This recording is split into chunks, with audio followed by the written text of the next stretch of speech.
여러분 반갑습니다.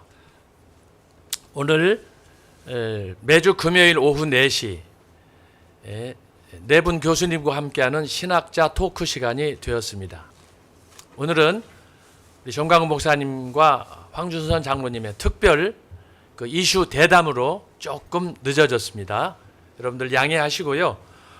오늘 계속해서 지난주에 시작한 호세아서에 나타난 러브 스토리, 그 사랑의 의미가 무엇인지, 도대체 사랑이란 어떻게 우리가 정의를 내려야 될지 우리가 이미 룻기서 그리고 아가서를 통해서 살펴봤지만 호세아서에 기록된 하나님의 메시지, 진정한 사랑의 의미, 그리스도와 우리 구원받은 자녀들과 그 관계성에 대해서 함께 배우도록 하겠습니다.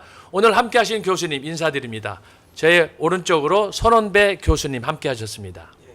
그리고 왼편으로 변순복 교수님이십니다. 그리고 김철원 교수님 함께 하셨습니다.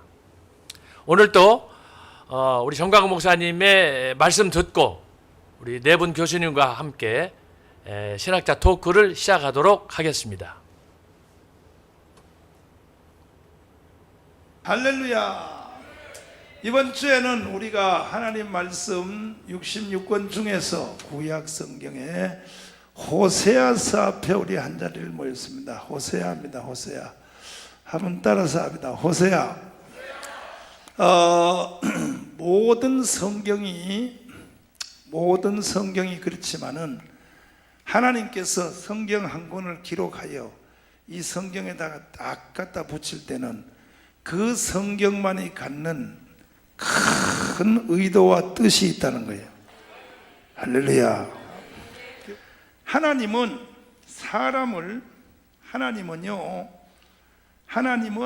우리 인간을, 하나님은 사람을, 창세기 2장에 사람을 설계할 때 뭐 할 때요? 인간을 하나님이 처음 만들고 사람을 설계할 때 하나님의 의도는 벌써 우리를 그리스도와의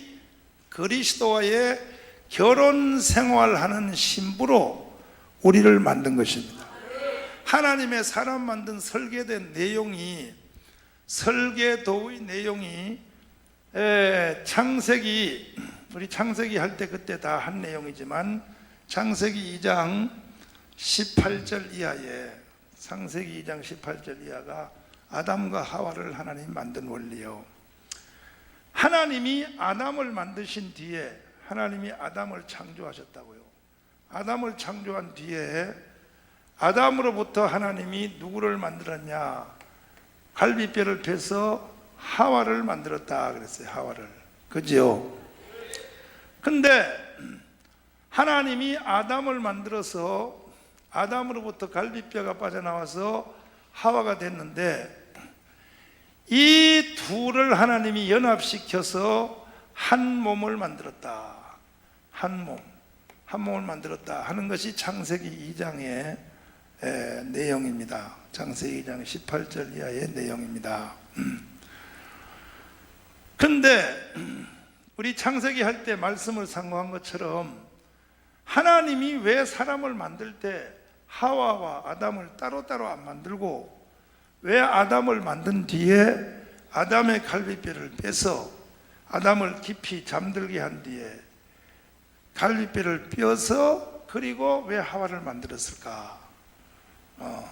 그래서 둘이 또 합쳐가지고 다시 또 한 몸을 만들까? 가정을. 왜 하나님이 인간을 설계할 때 그렇게 설계했을까? 사람을 지으실 때에. 그 내용은, 이것은 하나님이 사람을 창조할 때부터 벌써 그리스도와 우리와의 관계를 하나님이 말씀하기 위하여, 설계도 안에 이미 우리 인간은 예수님과 결혼 생활을 하도록 만들어놨습니다. 왜냐하면 이 아담을 성경은 뭐라 그러냐? 오실자의 표상이라 그래요. 따라서 합니다. 오실자의 표상. 아담은 오실자의 표상이니까 로마서 5장에 보면 로마서 5장에 보면 아담은 오실자의 무엇이요? 아담은 오실자의 표상이니까 오실자가 누구예요? 예수. 다시 합니다. 예수. 그러니까 아담은 예수 그리스도의 모형으로 지어진 거예요. 그래서 예수님을 우리가 마지막 아담이라고 부르는 거예요. 한번 따라서 합니다. 아담은 예수님의 모델이다. 아담은 예수님의 모형으로 지어진 거예요. 예수 그리스도의 모형으로, 오실 자의 표상이니까 아담이 오실 자의 표상이란 말이에요. 로마서 5장 또 성경 찾아보시고 집에 가서 찾으려면 힘드니까 아예 여기서 미리 다 찾아가지고 꼭꼭 눌러 써놓으세요. 꼭꼭 눌러 써놓으시오. 로마서 제5장 제12절부터 한번 읽으시면 12절입니다. 시작.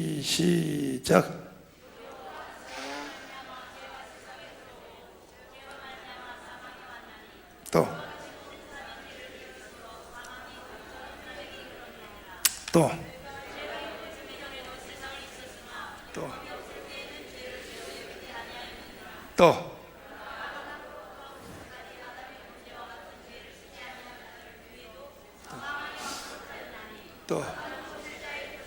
한 번 다시 합니다. 아담은 오실 자의 무엇이요? 아담이 오실 자의 표상이니까 오실 자가 누구예요? 예수 그리스도. 그러니까 아담은 예수 그리스도의 모형이라는 거예요. 그러니까 하나님은 아담을 지을 때 벌써 예수님을 염두에 두고 아담을 만든 거예요. 아담을 만든 뒤에 아담을 깊이 잠들게 했다. 뭐 했다요? 아담을 깊이 잠들게 했어요. 아담을 깊이 잠들 사이에 옆구리에서 갈비뼈를 빼서 하와를 만들었다. 이것은 아담이 오실 자의 표상이고 예수 그리스도의 모형이니까 아담이 예수라면 아담의 부인 하와는 이게 그리스도가 아담이니까 그리스도의 부인이니까 이 하와는 곧 성도를 가리키는 것이다. 성도, 따라서 합니다. 성도. 이 하와는 성도의 예표인 거예요. 그래서 에베소서 5장의 결혼장에 보면 아내들이여 남편에게 23절 보면은 아내들이여 남편에게 복종하라. 또 남편들아 아내를 사랑하라. 이렇게 남편과 아내에 대한 관계성 얘기를 한참 바울이 하다가 그 뒤편에 가면 이 비밀이 크도다. 사도 바울이 남편과 아내에 대해 얘기를 한참 하더니 획 돌려서 바울이 말하기를 이 비밀이 크도다. 남편과 아내의 비밀이 크도다. 이것이 무슨 뜻인가? 왜 하나님이 이 세상에 결혼 제도를 왜 만들었는가? 하나님이 이 세상에 왜 가정에 남편과 아내의 이 제도를 왜 만들었는가? 남자 여자 관계를. 이것은 이 비밀이 크도다. 무슨 비밀이냐? 내가 그리스도와 교회에 대해서 말하노라. 할렐루야. 에베소 5장 다시 한번 넘겨보시면 에베소 5장이요. 시작. 또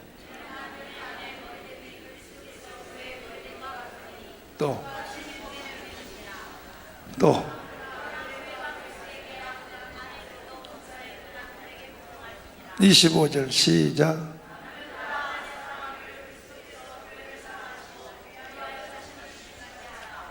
건너뛰시고 남편과 아내에 대한 얘기를 쭉 하다가 사도 바울이 30절 말씀, 자 31절 시작. 이러므로 사람이 부모를 떠나 그 아내와 합하여 그 둘이 한 육체가 될지니 이 비밀이 32절 시작. 내가 그리스도와 교회에 대해서 말하노라. 할렐루야. 그러니까 아담이 예수, 하와가 성도. 또 에베소에 보니까 남편의 남자의 모형이 그리스도, 그리고 아내는 곧 교회, 예수 그리스도의 신부인 교회예요. 할렐루야. 그러니까 하나님은 사람을 처음 설계할 때부터 벌써 의도가 나타났어요.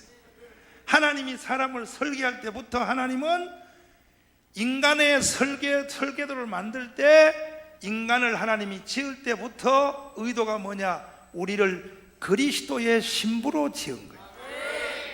예수와 우리와의 부부관계로 만든 거예요. 믿습니까?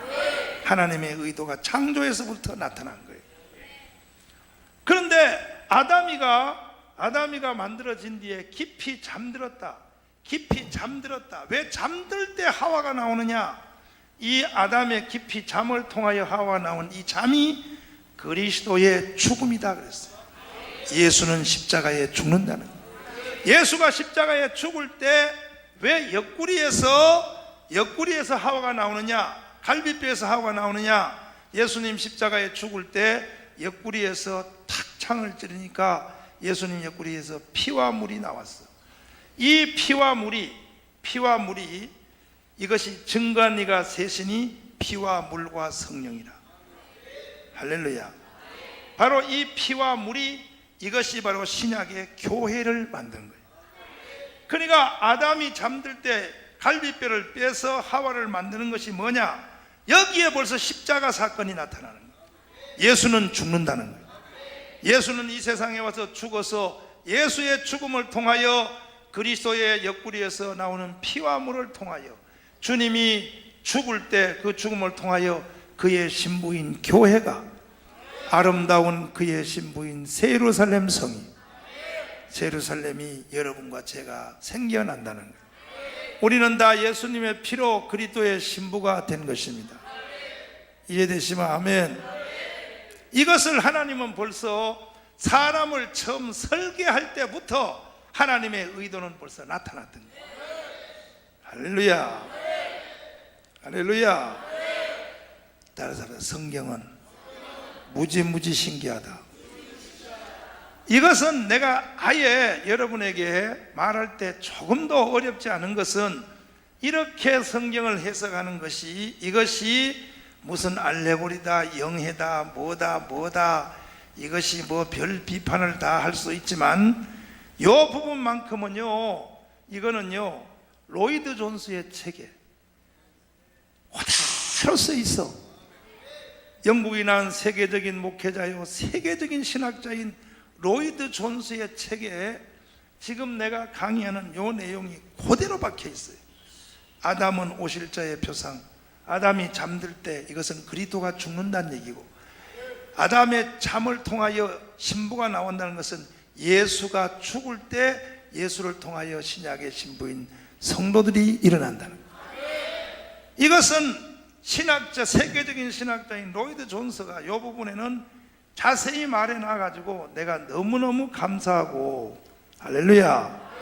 다른 말씀들은 이 성경 회복, 정교도 말씀이 원체 성경을 깊이 들어가기 때문에 말씀의 수준이 못 따라오는 사람은 들으면 저게 도대체 알레고리인가, 저것이 무슨 열쇠고리인가, 저것이 무슨 영해인가 하고 못 따라오는 경우가 있는데, 이것은 뭐 얄짤 없어요.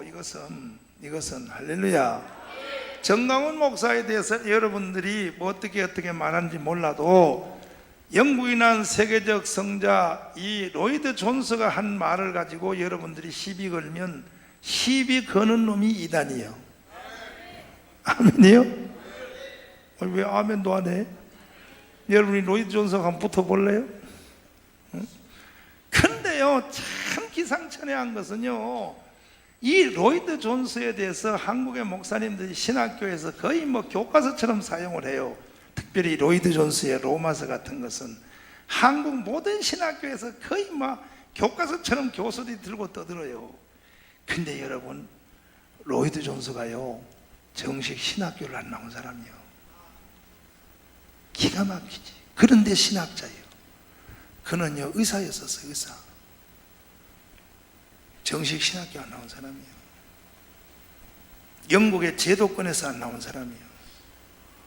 그리고 로이드 존스는 자기 교회에서 자기 밑에 주의 종들을 기를 때 자기 안에서 무인가 신학교회를 만들어서 로이드 존스의 제자를 길러냈어요.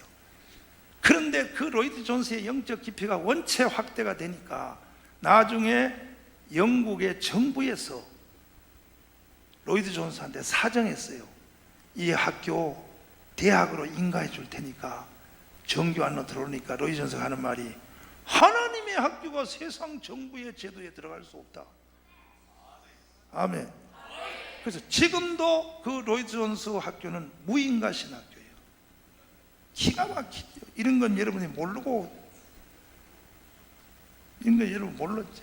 그러나 이런 원리 같은 거, 이 원리가 이게 창세기에 기독교의 큰 교리는, 기독교의 교리 있잖아요. 중대한 교리는 다 창세기 1장부터 11장 안에 다 있다 그랬잖아요. 바울 서신을 보세요. 바울이 이 얘기 하다 보면 탁 창세기 1장에서 11장 안으로 바울이 꼭 끌고 들어가. 따라서 오실자의 표상이다.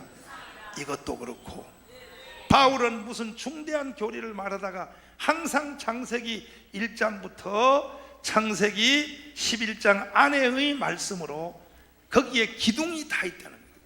중요한 거기에 핵심적인 교리의 기둥이 그 안에 다 있다는 거예요. 마찬가지로 지금 이 아담과 하와의 이 관계, 아담은 오실자의 표상이요, 하와는 곧 이것은 예수 그리스도의 신부니까 교회의 표상이에요. 곧 우리를 말하는 거예요. 우리는 그리스도의 아내로 지어진 거예요.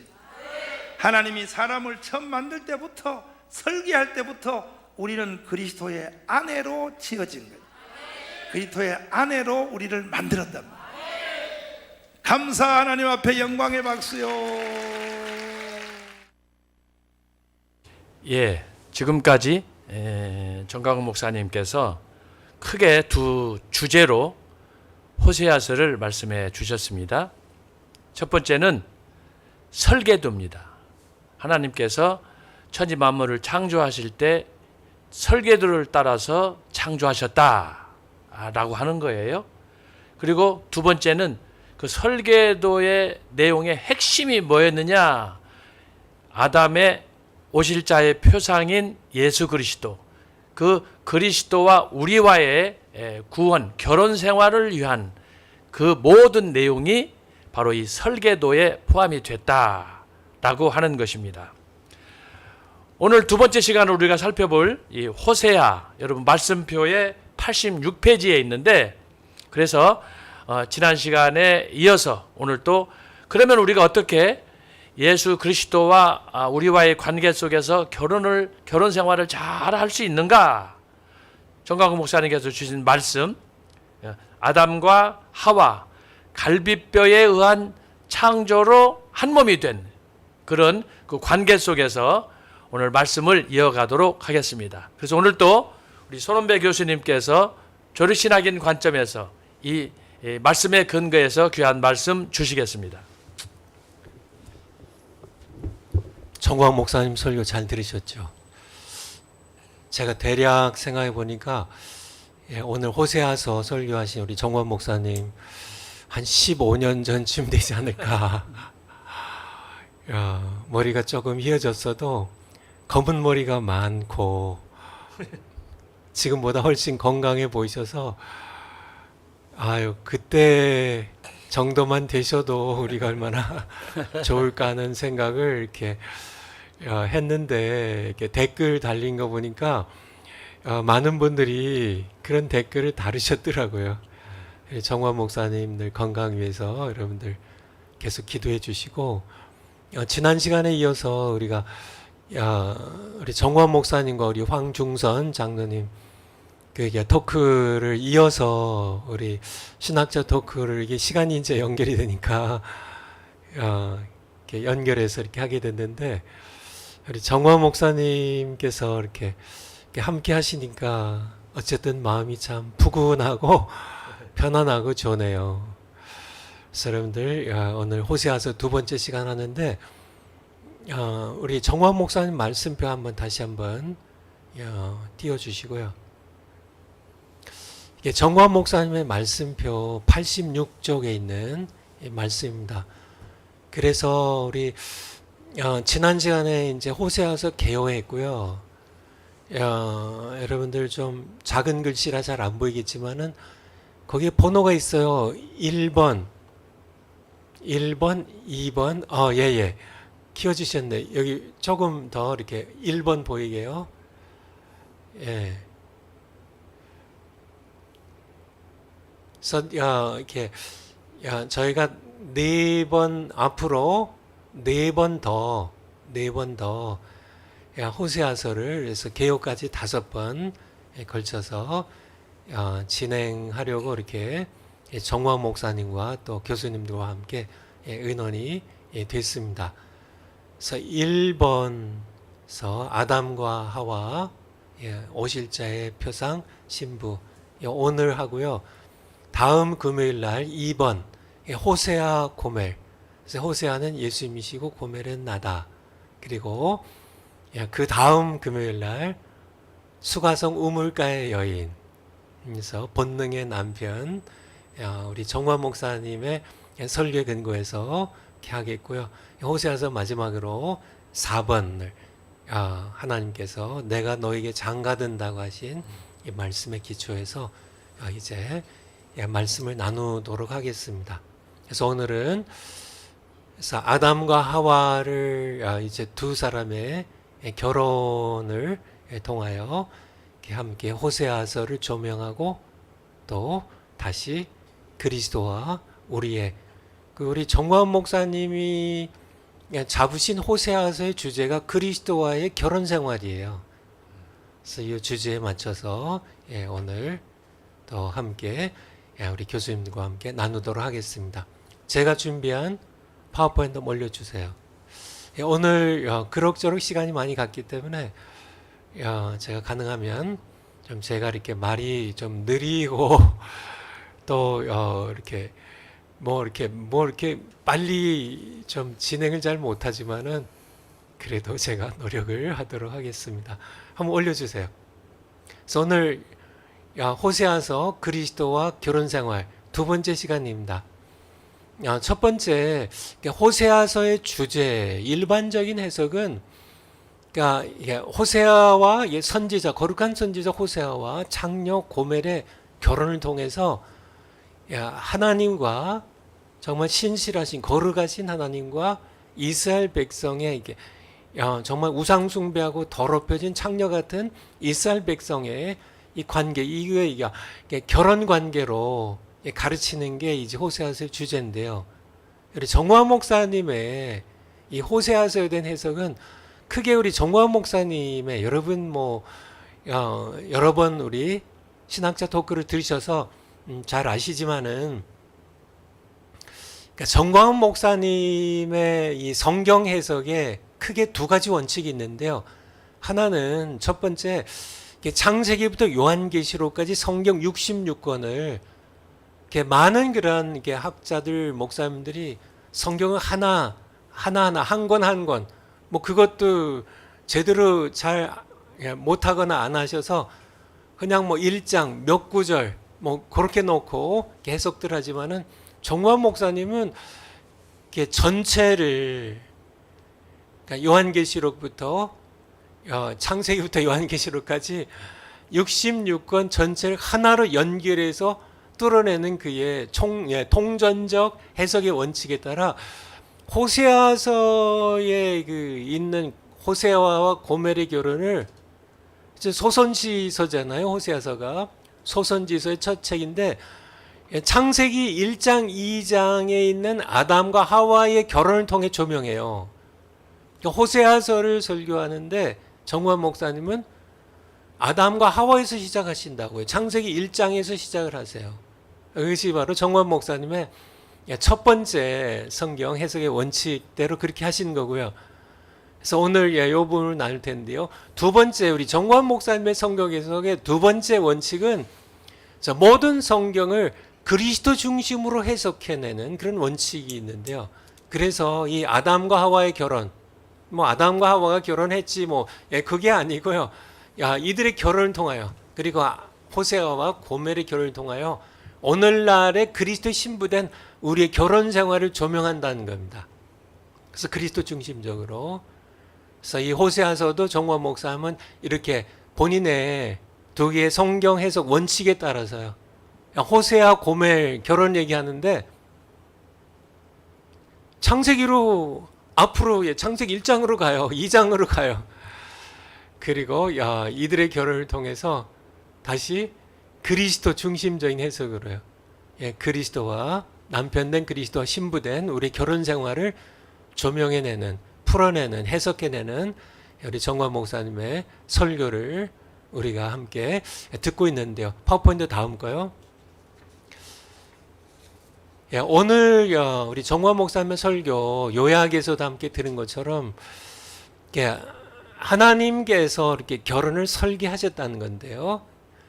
첫 번째, 하나님께서는 사람을 왜 남자와 여자로 창조하셨는가? 창세기 1장 27절에 보면 하나님께서 자기 형상대로 사람을 창조하시되 남자와 여자로 창조하시고 이렇게 말씀하고 계시죠. 하나님께서는 왜 그냥 이렇게 남자만 창조하시지, 아니면 여자만 창조하시지, 왜 남자와 여자로 창조하셨을까? 그 이유가 뭘까요? 그 이유가 남자와 여자를 결혼시키시려고요. 이게 하나님의 결혼 설계예요. 설계가 처음부터 결혼을 통하여 한 몸 되는, 남자가 부모를 떠나 아내와 합하여 한 몸을 이룰지라. 이것을 창세기 2장 24절인데요. 또요, 우리 에베소서 5장 우리 정환 목사님 설교에도 나오죠. 5장 31절. 이 말씀을 인용하고 계신데요. 바로 남자와 여자를 창조하신 이유, 그것은 결혼을 위한 것이라는 거죠. 그리고 하와를 그렇게 남자와 여자를 창조하셔도 그냥 아담 따로 지으시고 하와 따로 지으셔도 되잖아요. 뭐 하나님 능력이 부족하세요? 뭐 그렇게 하셔도 되는데 왜 하필 아담의 갈비뼈를 뽑아서 만드셨을까? 뽑아서 만드셨을까? 창세기 2장 한번, 시간이 없으니까 21절부터 한번 보죠. 21절. 뭐 다 아시는 말씀이지만은, 창세기 2장 21절. 창세기 2장 21절. 창세기 2장 21절. 여호와 하나님이 아담을 깊이 잠들게 하시니 잠들매 그가 그 갈빗대 하나를 취하고 살로 대신 채우시고, 이제 갈빗대 하나를 뽑아냈어요. 22절에 여호와 하나님이 아담에게서 취하신 그 갈빗대로 여자를 만드시고, 따로 여자를 흙으로 빚어서 따로 별도로 만드시지 아니하시고 아담에게서 취하여 내신 갈빗대로 만드셨다는 거죠. 그래서 그를 아담에게로 이끌어오신, 왜 그렇게 하셨을까요? 23절에 아담의 고백에도 있죠. 아담이 가로되 이는 내 뼈 중에 뼈요. 실제로 아담의 뼈예요. 하와는 내 살 중에 살이라.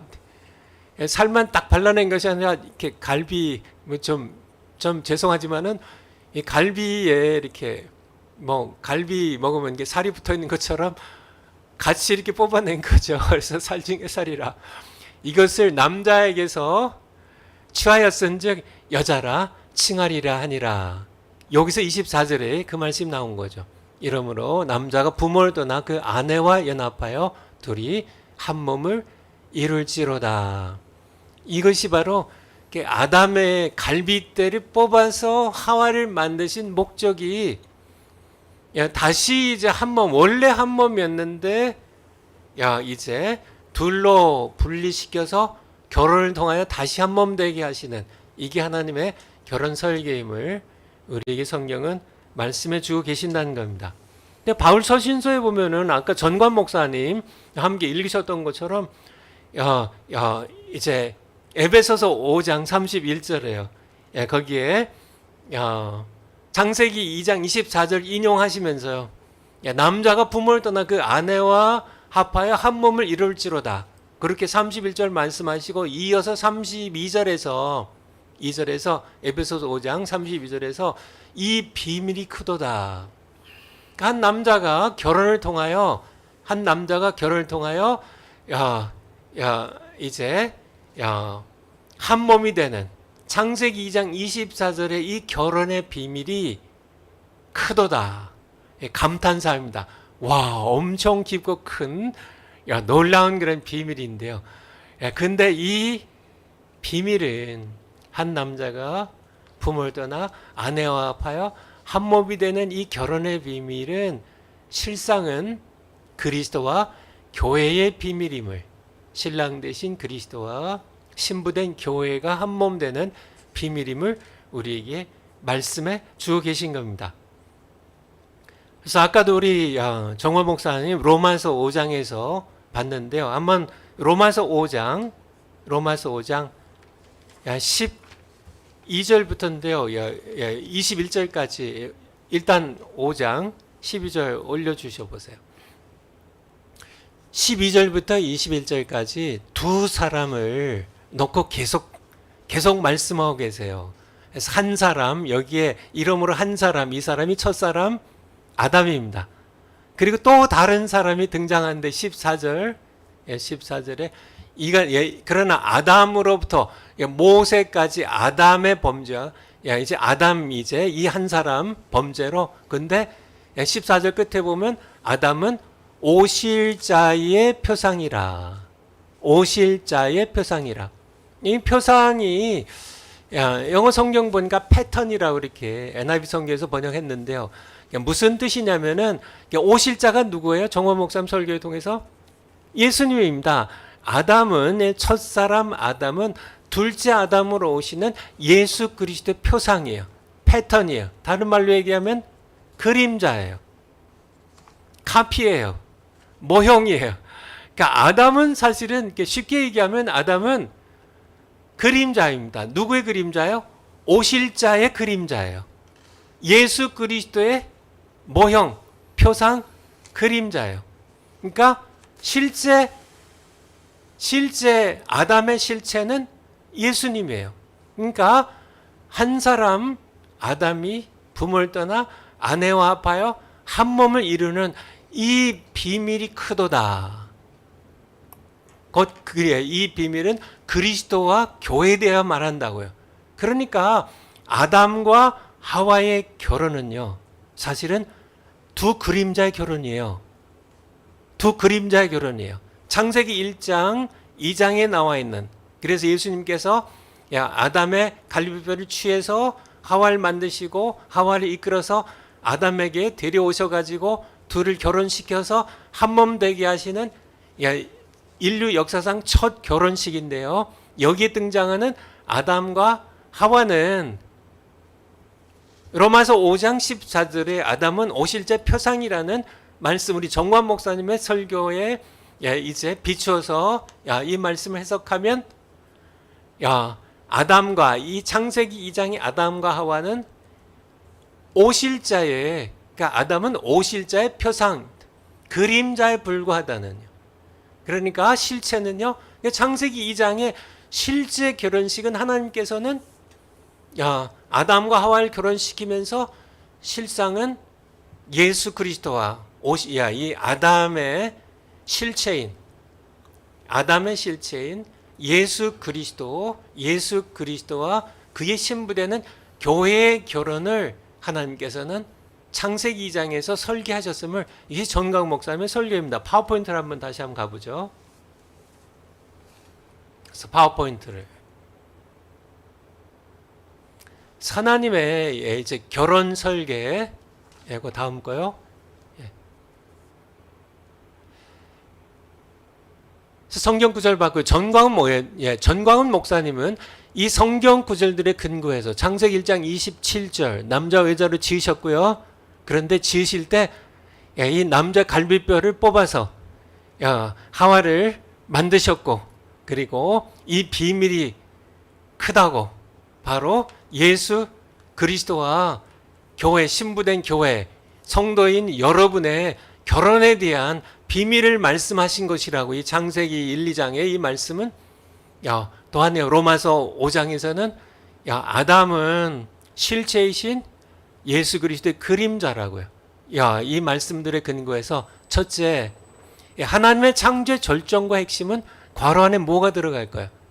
창세기 1장, 2장에 하나님의 창조가 나오죠. 절정, 창조의 결정은 해를 만드신 걸까요? 뭘까요? 빛이 있으라 하신 걸까요? 다 중요한 것이지만은 사실은 이 빛이 있게 하시고 또 궁창이 있게 하시고 또 물이 모여서 바다와 무치, 육지가 드러나게 하시고 모든 식물 지으시고 모든 그런 동물들 지으시고 하신 모든 과정들, 이러한 것의 핵심은 결혼에 있다는 겁니다. 괄호 안에 결혼에 있어요. 실제로 그렇게 창조가 그렇게 끝나잖아요. 아담을 지으시고요, 하와를 지으시고요, 둘을 결혼시켜서 한 몸 되게 하시는. 그런데 두 번째, 정우환 목사님의 설교는 거기에서 한 걸음 더 나갔어요. 하나님은 사람을 처음 창조하실 때부터 우리를 그리스도 아내로 설계하셨다고 설계합니다. 설계하셨다고. 그러니까 사실 이렇게 설명에 드린 것처럼 그러니까 아담과 하와의 결혼은 두 그림자의 결혼의 모습을 보여준 겁니다. 오실자 표상으로서 오실자의 그림자로서 실제로는 그리스도와 그의 신부된 우리의 결혼을 처음부터 창조하실 때부터, 창세기 1, 2장을 창조하실 때부터 설계하셨다고 설교한다. 제가 이제 이것을 이렇게 준비하면서요, 저 자신이 다시 한번 정우환 목사님의 설교에 대해서 상당히 놀랐는데요.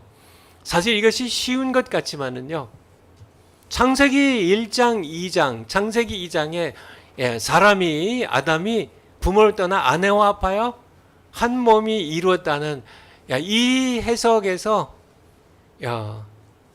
하나님께서는 처음부터 우리를 그리스도의 배필로 설계하셨다는 이 설계한다는 것은 정말 놀라운, 좀 쉽게 얘기하면 세계 모든 학자들과 목사님들이 깜짝 놀라서 뒤로 자빠질 만한 그런 깊은 해석이고 놀라운 해석임을 제가 이렇게 준비하면서 다시 한번 깨달았습니다.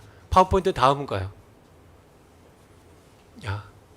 그래서 이제 우리 호세아서의 주제대로요, 그리스도와 결혼 생활인데요.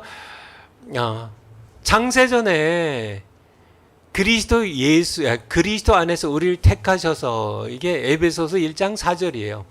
창세전에 그리스도 안에서 우리를 택하셨다고, 그리고 우리에게 주신 하늘에 속한 모든 신령한 복을 우리에게 주셨다고요. 이게 3절입니다. 우리에게 하늘에 속한 모든 복을 3절에 우리에게 주셨는데, 어떻게 주셨냐면 그리스도 안에서 창세전에 우리를 택하셔서, 무엇으로 택하셨어요? 신부로 택하셔서. 그러니까 여러분들 한번 에베소서 1장 3절 한번 찾아봐 주실래요? 에베소서 1장 3절. 에베소서 1장 3절. 에베소서 1장 3절.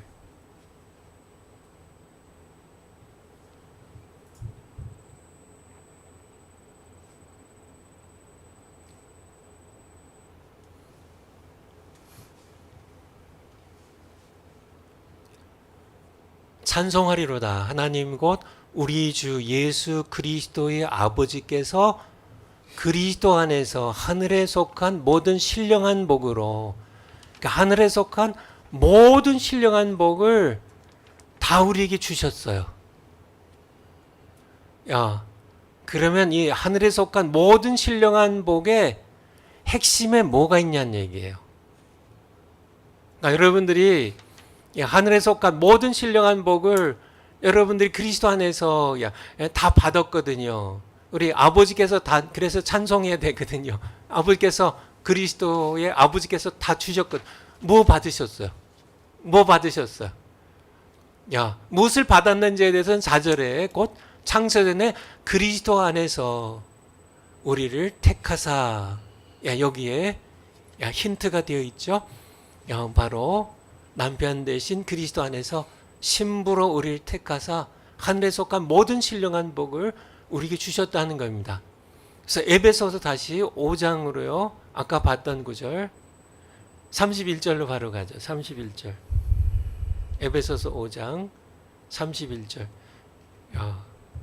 바로 이거 다시 안 봐도 아시겠죠?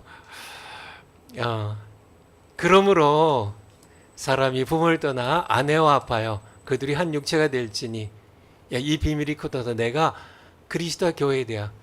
그러니까 우리를 창세전에 남편 되시는 그리스도의 신부로 우리를 택하셔서 모든 신령한 복을 우리에게 주셨음을 에베소서에서 우리에게 말씀해 주고 계시다는 겁니다. 파워포인트로 한번 다시 한번 가보죠. 예.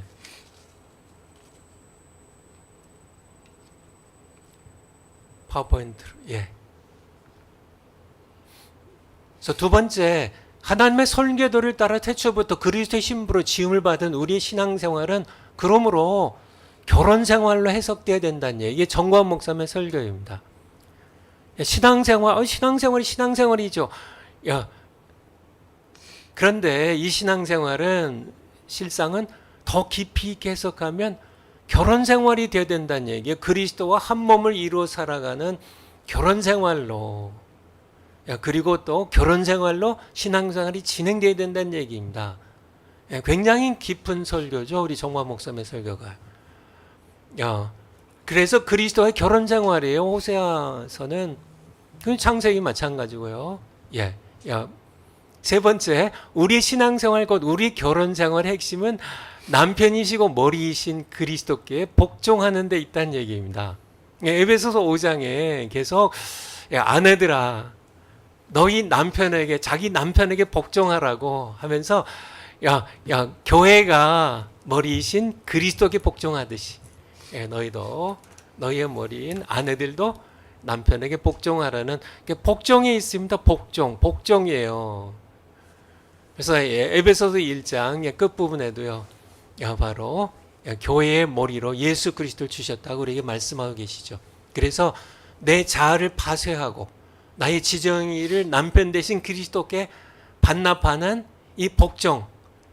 이것이 신앙생활의 핵심이자 사실은 결혼생활의 핵심이란 얘기예요. 그래야 비로소 우리가 예수님과 한 몸 되는 결혼생활이 온전히 이루어져 간다는 말씀입니다. 좀 드릴 말씀도 많이 있지만은 여러분들의 이해력을 믿고 여기서 마치도록 하겠습니다. 예, 지금까지 정광훈 목사님의 그 그리스도와의 결혼 생활과 관련해서 우리 손은배 교수님께서 말씀을 주셨습니다. 크게 세 테마로 나누었습니다. 첫 번째는 호세아서의 주제와 관련해서 어떻게 해석을 해야 되느냐 일반적인 해석을 말씀하셨고 특별히 정광훈 목사님의 그 해석을 말씀해 주셨습니다. 그건 뭐냐 그러면 정광훈 목사님의 성경 해석은 통시적이다. 따로따로 떼놓지 않고 창세기부터 계시록까지 이걸 종합적으로 이렇게 보시는데 그 안에서도 전광 목사님이 강조하시는 것은 그리스도 중심적으로 해석한다. 굉장히 중요한 지적이었습니다. 그리고 또 그 결혼이란 그 하나님의 설계도에서 나왔는데 우리 정광훈 목사님의 설교에 따라서 우리 손은배 교수님께서 그것을 좀 부연적으로 다시 말하면 조 목사님이 아까 설교하실 때에 아담과 그 다음에 하와, 예수 그리스도와 우리 교회, 성도 이렇게 말씀을 하셨는데 그 중심에 왜 취하신 갈빗대로 우리를 창조하셨나, 이것을 창세기 2장에서 나타난 그 말씀과 연계해서 그렇게 해석을 해 주셨습니다. 그리고 마지막 부분은 적용 부분이에요. 어떻게 우리가 그리스도와의 결혼 생활을 해야 되느냐라는 부분들을 말씀해 주셨습니다. 세 가지로 말씀을 하셨는데 여러분 다시 한번 잘 정리하시기 바라고, 이 시간에는 변순복 교수님께서 이제 구약적 관점에서 구약신학자로서 오늘 본문과 관련해서 또 말씀을 주시겠습니다. 네, 이제 우리 계속해서 손은배 교수님 말씀하신 그 내용을 또 우리 정광 목사님 설교하신 내용 중첩이 되고 이제 되더라도 우리는 언제나 복습하는 것이 굉장히 중요하다 이렇게 생각을 하시고 보시면 되겠습니다. 오늘 여러분들이 우리 정광 목사님 도표에서 보시는 것처럼 아담과 하와, 갈빗대, 그리고 한 몸, 정말 이것은 어떻게 보더라도 신비스러운 것이죠. 근데 이 단순한 장면 속에 하나님이 바로 복음의 설계도를 심어 두셨다는 것이죠. 그러니까 정광 목사님 이제 설교에서, 그래서 하나님은 남자 여자를 언약으로 묶어서 하나가 되게 하셨다는 것입니다. 그래서 이 결혼 언약은 단지 인간 사회의 어떤 제도가 아니라 장차 하나님이 자기 백성과 맺으실 언약의 거울로 우리에게 보여주셨다는 것이죠. 그렇기 때문에 결혼은 곧 복음의 언어이고 호세아가 결혼 이야기로 시작하는 것도 바로 이 때문이다, 이렇게 우리가 볼 수 있겠습니다. 그래서 창세기 2장 18절 아까 이렇게 말씀하셨는데, 이 2장 18절에서 보면 돕는 배필이라는 단어하고 우리가 한번 관심 있게 보셔야 되는데, 이 돕는 배필, 여기서 이 돕는이라는 말은 단순하게 보조하는 것을 말하는 것이 아닙니다. 옛날에는 왜 운전수가 있고 조수가 있었잖아요. 그런 조수를 말하는 것이 아니라는 거예요. 그래서 성경에서는 이 돕는이라는 이 단어를 종종 구원적 도움, 그러니까 구원을 하는 구원적 도움으로 봅니다. 그래서 시편 기자는 이제 이 하나님 자신을 자기 자신의 도움이라고 불렀습니다. 그래서 여기서 이 도움이라는 이 말과 같은 단어를 시편 기자들이 쓰는데, 시편 33편 20절에 보면 그분은 우리의 도움과 방패다, 이렇게 이야기합니다. 하나님이 우리의 도움과 방패다. 그리고 시편 70편 히브리어 성경으로 6절이고 한글 성경으로는 5절입니다. 여기에서 주님은 나의 도움과 구원자다, 이렇게 말씀하시고요. 시편 40편 17절에 보면 하나님은 나의 도움이시다. 이것도 히브리어 성경은 18절이에요. 우리가 잘 아는 시편 121편 1절 2절에도 나의 도움은 하나님으로부터 여호와로부터 온다, 이렇게 말을 하죠. 그리고 특별히 시편 124편 8절에서는 우리의 도움은 여호와의 이름에 있다, 이렇게 이야기를 합니다. 그리고 이제 이것을 이어받아서 우리가 호세아 13장 9절, 지금 우리 호세아 하는 거니까 호세아 13장 9절은 한번 볼게요. 호세아 13장 9절.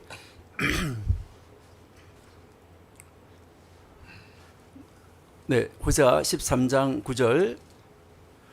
이스라엘아, 내가 패망하였나니 이는 너를 도와주는 나를 대적함이라, 이렇게 나와 있는데요. 여기에서 원래 이 말이 너를 도와주느니라고 나오는데, 이 말은 무슨 말이냐면은 너의 도움이 내 안에 있다. 원래 히브리어 성경으로 보면 그렇고요. 영어 성경으로 봐도 그렇게 되어 있습니다. 근데 한글 성경은 조금 오해하게끔 되어져 있는데요. 그러니까 하나님 자신이 이스라엘의 도움이라고 호세아 13장 9절에서도 말합니다.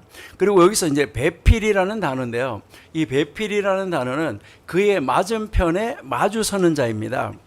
그러니까요, 종속된 조수가 아니라 동등한 맞상대, 서로를 완성하는 관계라는 거예요. 그래서 이 돕는 배필은 열등한 위치가 아니라 언약적 파트너십을 가르쳐주고 있습니다. 여러분이 쉽게 이해하기 위해서 보시면 볼트와 너트를 말하는 것입니다. 볼트와 너트가 만나서 하나 되는 것과 같습니다.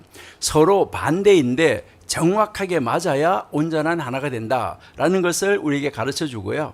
그리고 이 갈빗대인데 하나님은 아담을 깊이 잠들게 하시고 바로 이 갈빗대를 취해서 여자를 만들었다고 하는데, 이 갈빗뼈라는 이 단어는 옆면, 측면이라는 단어도 됩니다. 그래서 고대 성경학자들은 이것을 해석한 것을 보면 고대입니다.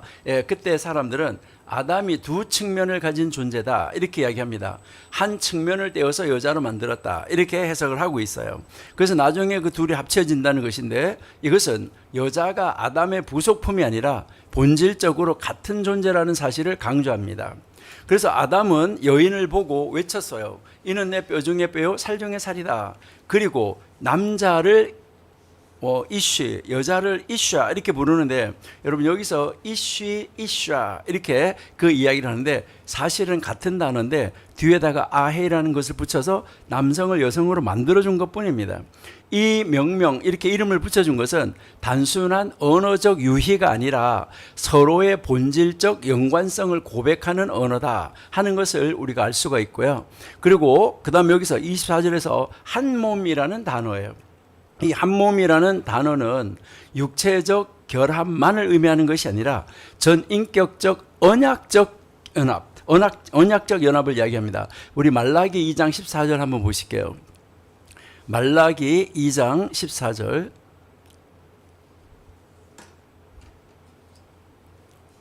말라기 2장 14절. 너희는 이르기를 어찌미니까 하는도다. 이는 너와 너의 어려서 취한 아내 사이에 여호와께서 일찍이 증거하였음을 인함이라. 그는 내 짝이요 너와 맹약한, 이렇게 나오고 있습니다. 여기서 이 결혼을 언약의 아내라고 부르고 있다 하는 것을 우리가 알 수가 있고요. 신약성경에서도 예수님은 창세기 2장 24절을 인용을 해서 마태복음 19장 5절 6절에서 결혼의 불가분성, 나누어질 수 없다는 것을 설명을 하고요. 그리고 손은배 교수님께서 말씀하셨는데, 이 비밀이 크다는 것은 이 구조가 바로 그리스도와 교회의 모형이다. 그러니까 얼마나 신비한 구절이냐라는 것이죠. 이것을 우리가 정리해 보면 창세기의 결혼 세계는 바로 분리된 둘이 이 언약으로 하나 되는 구조다. 그래서 이것이 훗날 하나님과 하나님 백성 사이의 언약을 설명하는 기초 문법이 된다. 아까 패턴이라고 그렇게 우리 손은배 교수님께서 말씀을 해 주셨죠. 이것을 여러분들이 좀 잘 이해하려고 하면 유대 문헌 속에서 결혼은 언약이다라는 이 모티브를 가지고 유대 문헌에서 설명을 많이 합니다.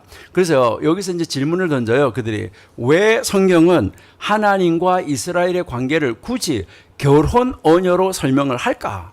이것을 이렇게 하면서 질문을 던지고 있는데, 이것은 단순한 비유가 아니라 유대인의 전통 속에서 결혼 자체가 이미 언약의 모델로 이해됐기 때문이다 하는 것입니다. 이 도표를 올려주세요. 그 창세기 제일 먼저 첫 번째 칸 지금 가고 있는 겁니다. 창조 설계, 하나님께서 이 창조 설계를 하였다는 것이죠.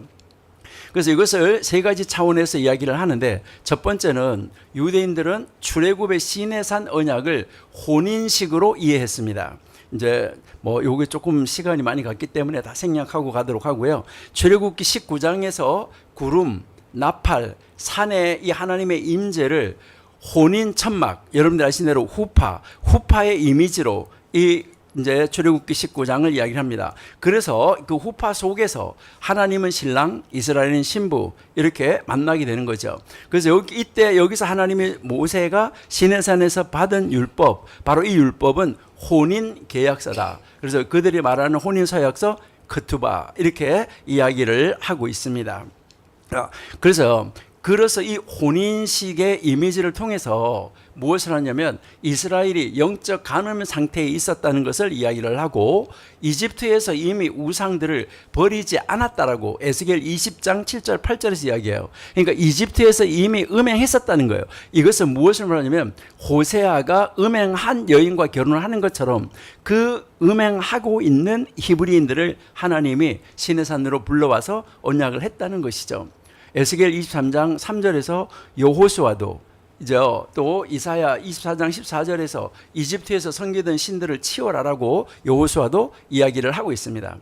그럼에도 하나님은 먼저 사랑으로 그들을 이집트에서 이끌어내서 시내산에서 언약을 맺으셨다는 혼인식으로 호세아 11장 1절이 말을 하고 있습니다. 이러한 이 배경에서 호세아서에 와서 바알 숭배와 정치 동맹으로 반복되고 있다는 것이죠. 하나님은 신랑으로서 그 언약을 다시 세우시겠다고 선언합니다. 그래서 우리가 이러한 이 배경을 알면 호세아서가 왜 결혼 언어로 시작하는지 분명해지는 것이죠. 그러니까 이스라엘은 이미 시내산에서 하나님과 결혼한 신부라는 것이죠. 그러니까 창세기에서 아담과 하와가 결혼한 바로 그 모티브로 가고 있다는 것을 우리에게 가르쳐주고 있습니다. 그래서 정광 목사님이나 손은배 교수님 말씀하셨는데 호세아 2장 19절 20절에서 말씀을 하시는 거죠. 여러분 이거 읽으실 때 잘 읽으셔야 돼요. 여기에 의와 공의가 나오는데 이것은 법입니다. 바로 관계의 기준을 바르게 세우는 법이고요. 그 다음에 사랑이 나오는데 신실한 사랑과 긍휼로 안아주신다고 이야기를 하고, 그 다음에 진실함으로 말하는데 이것은 성실을 이야기를 하는 겁니다. 변하지 않는 성실. 처음에서 끝까지 똑같은 것이 진리입니다.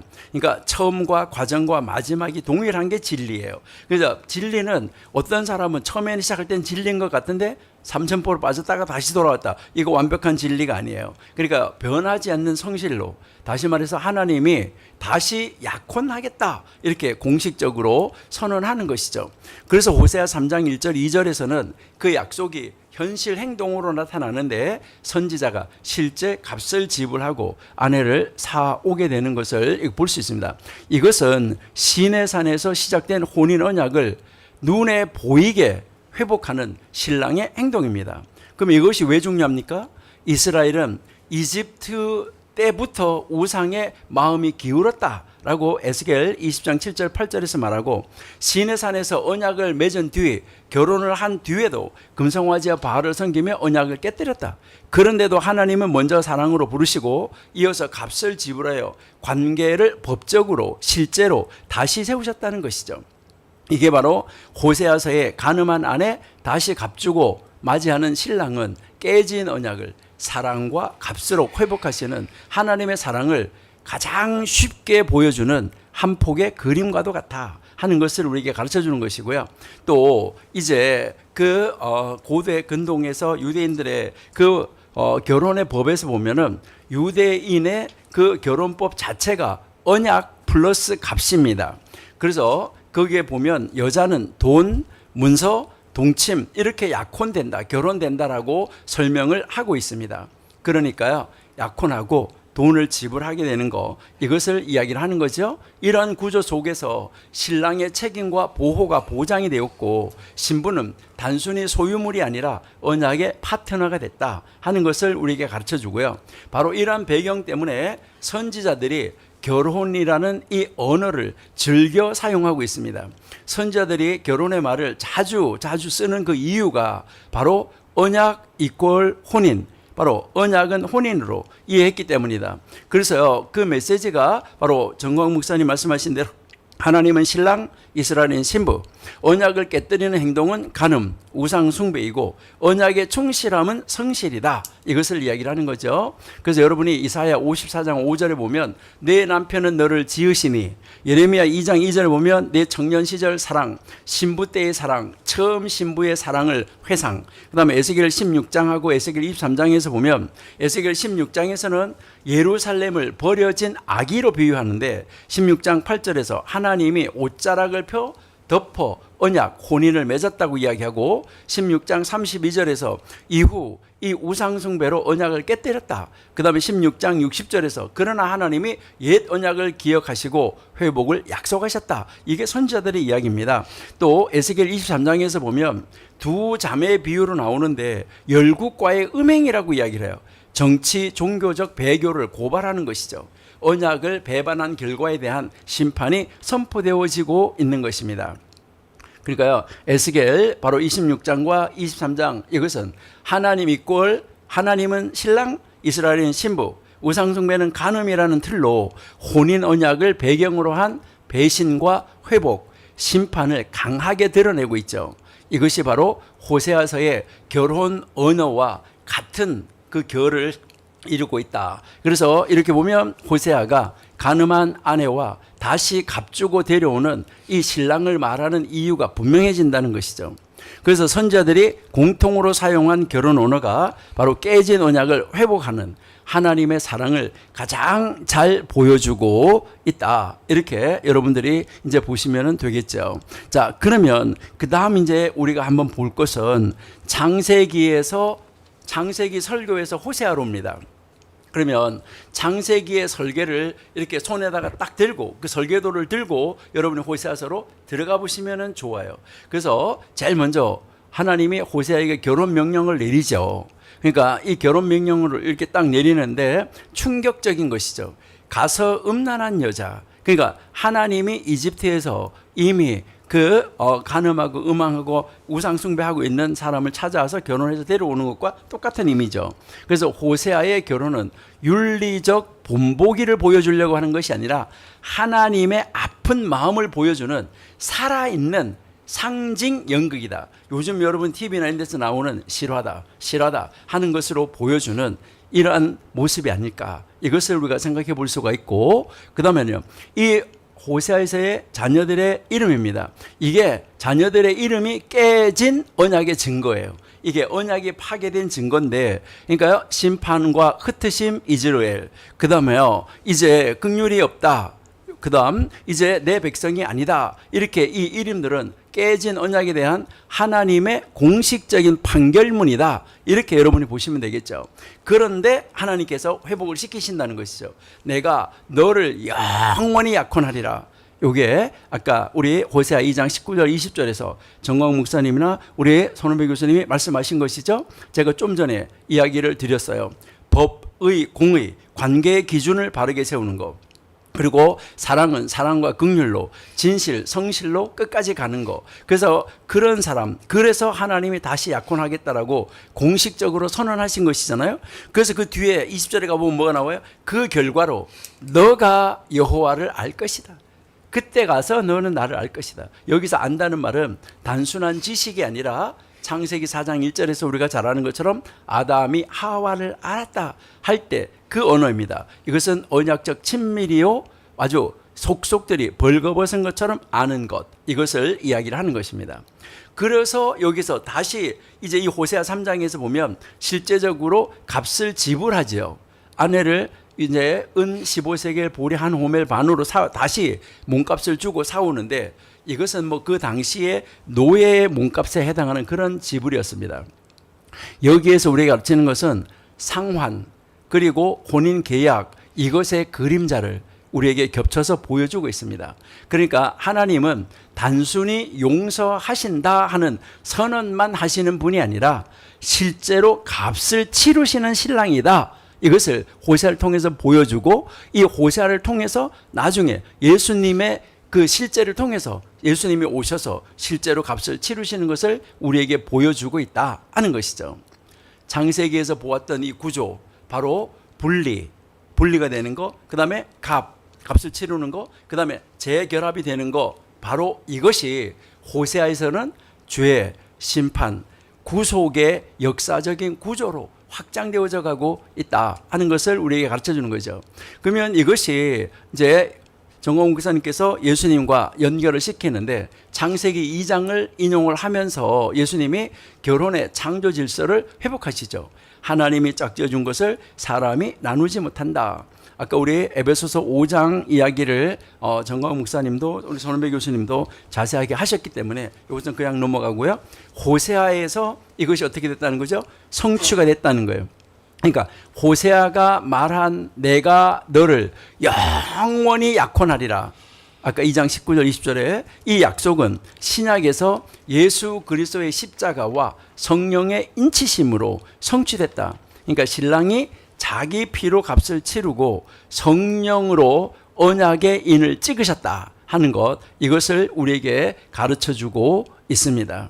자, 그러면 이제 여기에서 우리가 아까 아담과 하와, 이것이 이제 여기서 갈비뼈, 또 둘이 하나가 이루는 이 신비함, 이것을 우리가 쭉 이제 구약 성경하고 구약 성경 안에서 선지서 이 모든 흘러가는 이 흐름을 따라서 성경이 왜 이런 혼인, 결혼 이런 그 용어를 사용을 하면서 기록을 하고 있는가 하는 것을 우리가 살펴봤는데요. 그러면 여기서 이렇게 살펴보면 자연스럽게 다음 단계로 넘어가게 되는 것이죠. 다음 단계로 넘어가는데 그럼 그게 다음 단계가 뭐예요? 그렇다면 신랑이 누군데? 그러면 그 약혼은 어떻게 현실이 되는데? 그리고 이제 그것을 어떻게 결합을 이루는데? 그것이 나와 무슨 상관이 있는데? 현대 교회와 무슨 상관이 있는데? 하는 이 다음 세 번째 우리 공부할 그 시간으로 넘어가게 되는 것을 우리가 알 수가 있습니다. 그렇기 때문에 제일 밑에 한번 보세요. 표에서 제일 밑에 보시면은 흐름, 이 흐름이 흘러가는 한 줄 요약 이걸 해놨는데 창세기의 설계는 유대 전통 이 법에서 이제 어떻게 흘러가는가 하는 거, 여기에 이제 후파 들어가는 거, 언약을 맺는 거, 값을 지불하는 거 이것이 나와 있고, 그다음 혼인 전차에서 준비, 행렬, 등불, 잔치 어떻게 치르는가 하는 그 과정으로 이어지고 있다는 것이죠. 여기에서 호세아에서 값을 지불하고 이제 이름이 바뀌어지는 것이죠.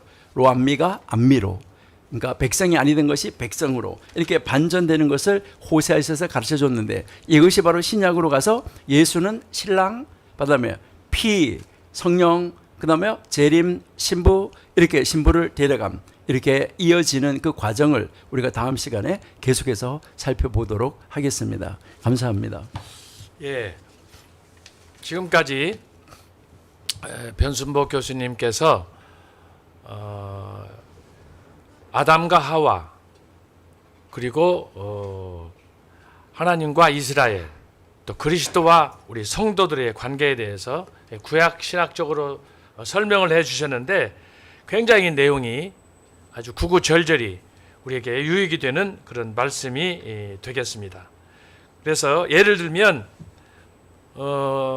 아담과 하와의 관계에서 어떻게 그가 돕는 배필이 될 수 있는가, 우리가 일반적으로 생각하는 그 배필에 대한 그 의미를 우리에게 말씀을 해주셨고, 동시에 갈빗대, 한 몸, 이런 그 다양한 말씀들을 단어를 따라서 성경에 기초해서 말씀을 주셨는데, 굉장히 우리가 자칫 오해하고 지나갔던, 미처 깨닫지 못했던 그런 말씀들을 오늘 굉장히 구체적으로 주셨습니다. 단적으로 한 예를 들면, 한 몸이다라고 했을 때 히브리의 원어로 이샤라는 말씀인데, 이것은 같은 단어인데 왜 이렇게 갈라졌느냐? 이것은 단순한 언어적인 유희가 아니다. 그 의미는 동등성에 있다, 이렇게 말씀을 해주셨어요.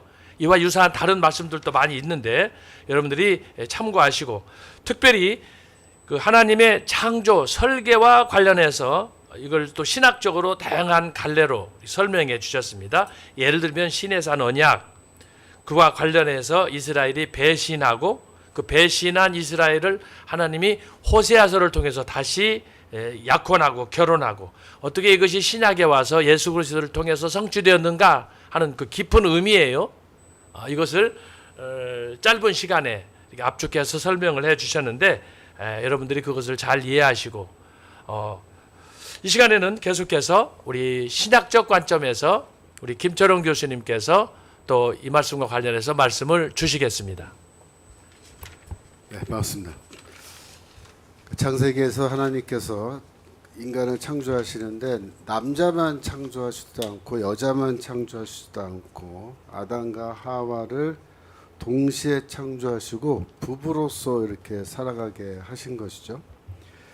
그거는 크게 보면은 앞에 두 교수님께서 말씀하신 것처럼 이 하나님과 인간 간의 관계가 구체적으로 어떤 관계인지를 상징적으로 보여주는 하나님의 설계도다, 이렇게 볼 수가 있는 겁니다. 그래서 호세아서에서도 나타나지만은 이제 기본적으로 하나님과 인간의 관계는 아담과 하와의 관계와 같다. 즉 남편과 아내 관계, 부부 관계다, 그렇게 된 거죠. 호세아서도 이제 남편과 아내 관계를 매우 강조합니다만은 호세아서 이렇게 쭉 보면은 하나님과 인간 간의 관계를 또 이렇게도 표현해요. 첫 번째로 아버지와 자녀의 관계로도 얘기합니다. 호세아서 11장 1절. 네, 호세아서 11장 1절이요. 네, 거기 보시면은 호세아서에서 하나님은 아버지고 하나님의 백성은 자녀다. 호세아서 11장 1절. 이스라엘에 어렸을 때 내가 사랑하여 내 아들을 애굽에서 불러내었다. 이렇게 얘기하죠. 그래서 내 아들이란 말을 그렇게 했어요. 3절에 보면은 내가 사랑의 줄로 저희를 이끌었고 걸음을 가르치고 그죠? 또 내 팔로 안았다. 또 4절에 보면은 사랑의 줄로 저희를 이끌었다. 또 그들 앞에 저희 앞에 먹을 것을 두었다. 그러니까 아버지가 다 그렇게 하죠. 아버지가 자식을 사랑의 줄로 이끌고 먹을 것도 주고 걸음도 가르치고 그죠? 다 해주신단 말이에요. 근데 5절에 보면은 내게 돌아오기를 싫어했다. 이게 돌아오기 싫었다. 이스라엘 백성이 탕자와 같이 그죠? 누가복음에 나오는 탕자의 비유처럼 아버지를 떠나서 돌아오지 않는 그런 아들이 됐다는 거예요. 7절에 보시면은 내 백성이 결심하고 내게서 물러갔다. 이거는 무슨 뜻이죠? 바로 나를 버렸다. 그럽니다. 나를 버렸다. 이거 배교를 말하는 거예요. 이스라엘이 아버지를 버리고 떠나가는 그런 아들처럼 되었다. 이렇게 얘기합니다. 또 두 번째로 호세아서에서 하나님은 호세아서 14장 5절 호세아서 14장 5절 하나님은 마치 이슬과 같다. 그렇게 말씀하세요. 호세아서 14장 5절 내가 이스라엘에게 이슬과 같으리니 하나님은 이슬이다. 이슬. 그럼 이스라엘은 뭐냐? 하나님의 백성은 백합밭 같고 레바논의 백향목 같다. 또 6절에 보시면은 아름다운 감람나무와 같고 그죠? 이렇게 얘기합니다. 또 호세아서 6장 3절 보시면 거기에서는 하나님이 이슬이 아니라 이번에는 비와 같다. 호세아서 6장 3절 이렇게 말씀하세요. 그래서 그에 나오시면 새벽빛같이 일정하니 비와 같이 땅을 적시는 늦은 비와 같이 우리에게 임하신다. 그래서 하나님은 비와 같고 주의 백성들은 식물 같다. 그죠? 그 비를 먹고 사는 식물 같다. 그렇게 얘기해요. 그런데 이제 호세아서에서는 하나님과 또 하나님의 백성을 새 사냥꾼과 비둘기에 비유합니다. 호세아서 7장 11절 호세아 7장 11절 거기 보시면은 에브라임은 어리석은 비둘기같이 지혜가 없다. 그죠? 애굽을 향하여 부르짖으며 아수르로 간다. 날아가 버린다. 이렇게 말하죠. 12절에 저희가 갈 때 내가 나의 그물을 그 위에 쳐서 공중의 새처럼 떨어뜨린다. 이건 하나님의 심판을 말한 거죠. 그래서 하나님이 마치 그 비둘기를 사냥하는 사냥꾼과 같이 그죠? 그렇게 하신다는 거예요. 또 호세아서 13장 5절 호세아서 13장 5절 여기에서는 하나님이 마치 사자와 표범과 어미곰 맹수죠. 으로 나타납니다. 이스라엘은 이제 자기 자신을 지킬 힘이 없는 양무리로 이렇게 나타나는데 시간 관계상 7절 내려가시면 그러므로 내가 저에게 사자 같고 길가에서 기다리는 표범 같다. 8절 내가 새끼 잃은 곰같이 저희를 만나 그 염통을 거풀을 찢고 거기서 암사자같이 저희를 삼키리라. 이렇게 말합니다. 굉장히 무서운 심판을 나타내요. 그래서 호세아서에서 하나님과 백성과의 관계를 이와 같이 다양한 관계로 사실 이야기를 해요. 또 다섯 번째로 호세아서 5장 13절. 호세아 5장 13절. 거기 보시면은 여기에서는 하나님이 자기 자신을 의사로, 또 이스라엘은 환자로 이렇게 얘기해요. 에브라임이 자기의 병을 깨달으며 유다가 자기 상처를 깨달았고 에브라임은 아수르로 가서 아레방에게 사람을 보내었으나 저가 능히 저희를 고치지 못하겠고 너희 상처를 낫게 하지 못하리라. 호세아서 6장 1절. 호세아서 6장 1절. 여기 보시면은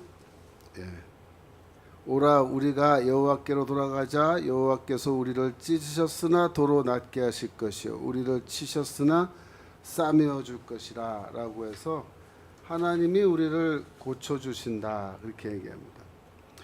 뭐 호세아서 11장 3절. 호세아서 11장 3절. 거기도 그러나 내가 에브라임에게 걸음을 가르치고 내 팔로 안을지라도 내가 저희를 고치는 줄을 저희가 알지 못하였다. 그래서 이 호세아서에서는 하나님과 인간과의 관계를 굉장히 다양한 그런 메타포라 그러죠. 비유로 잘 표현하고 있는데 이제 결정적으로 중요한 거는 이제 남편과 아내 비유죠. 호세아서 3장 1절. 호세아서 3장 1절. 여기 보시면은 호세아서 3장 1절에 여호와께서 내게 이르시되 이스라엘 자손이 다른 신을 섬기고 건포도 떡을 즐길지라도 여호와가 저희를 사랑하나니, 그죠? 너는 또 가서 타인에게 연애를 받아 음부된 그 여인을 사랑하라 하시기로. 그래서 이제 호세아의 결혼 얘기가 나오는데 여기서 결정적으로 중요한 표현은 여호와가 저희를 사랑하나 하신다라는 그 표현이에요. 이걸 잘 보셔야 돼요, 여러분. 호세아서는 하나님이 이스라엘을 사랑하시는데 어떻게 사랑하시냐면 남편이 아내를 사랑하듯이 그렇게 사랑하신다 그렇게 얘기해요. 이게 가장 호세아서의 핵심적인 메타포예요. 하나님과 하나님의 백성 사이에 어떤 관계냐? 사랑하는 관계인데 남편과 아내의 관계라는 거예요. 그래서 이 구약 성경은요, 한마디로 말하면은 하나님을 사랑하라고 그렇게 가르치는 거예요. 그 다음에 구약 성경은 하나님이 우리를 사랑하신다 그렇게 이야기하는 책이에요. 여러분, 세상에 수많은 종교가 있는데 그 당시에 뭐 바울 시대에는 헬라 종교라는 게 있었고 이스라엘 당시에는 여러 민족의 종교들이 있죠. 지금 우리 시대에도 많은 종교가 있잖아요. 그런데 그 어떤 종교도 사실 하나님을 혹은 그 신을 사랑하라 그렇게 가르치지 않아요. 하나님을 사랑하라. 그러니까 유대교와 이 기독교만이 하나님을 사랑하라 그렇게 가르칩니다. 어떤 헬라 종교, 어떤 로마 종교도 네가 섬기는 그 신과 너는 사랑의 인격적인 관계를 맺어야 된다. 그렇게 얘기하는 종교가 없어요. 유일하게 이 유대 기독교만이, 특히 복음만이 뭐라고 얘기냐면 너희는 하나님을 사랑해야 된다. 또 하나님은 너희를 사랑하신다. 그렇게 가르치는 거예요. 이게 왜 우리가 하나님을 사랑해야 되고 또 하나님은 왜 우리를 사랑하시죠? 간단해요. 하나님과 우리 사이의 관계는 뭐다? 마치 부부 관계와 같기 때문이다. 그겁니다. 그래서 하나님은 우리의 남편이시기 때문에 우리는 어떻게 해야 돼요? 하나님을 사랑해야 돼요. 또 하나님은 우리의 남편이 되시기 때문에 아내 된 우리를 사랑하신다 이거예요. 그래서 여러분 신명기 6장 4절. 신명기 6장 4절. 우리가 세마라고 하는 거죠. 이스라엘아 들으라. 우리 하나님 여호와는 오직 하나인 여호와시니 너는 마음을 다하고 성품을 다하고 힘을 다하여 내 하나님 여호와를 어떻게 하라고요? 사랑하라 이렇게 되어 있습니다. 사랑하라. 이게 핵심적인 성경의 메시지인 거예요. 하나님을 사랑하라. 하나님 사랑하라. 신명기 11장 1절. 신명기 11장 1절. 여기에서도 뭐라고 얘기했냐면은 11장 1절. 여기서도 그런즉 내 하나님 여호와를 사랑하여 신명기 11장 1절.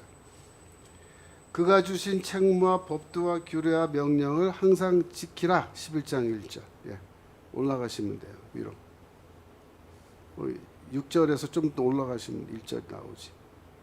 예. 그런즉 내 하나님 여호와를 사랑하여 그 직임과 법도와 규례와 명령을 항상 지키라 그랬는데 율법을 지키라라고 말하기 전에 뭐라고 얘기해요?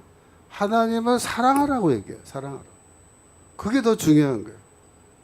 하나님을 사랑하니까 그죠? 어떻게? 그의 율법을 지킨다.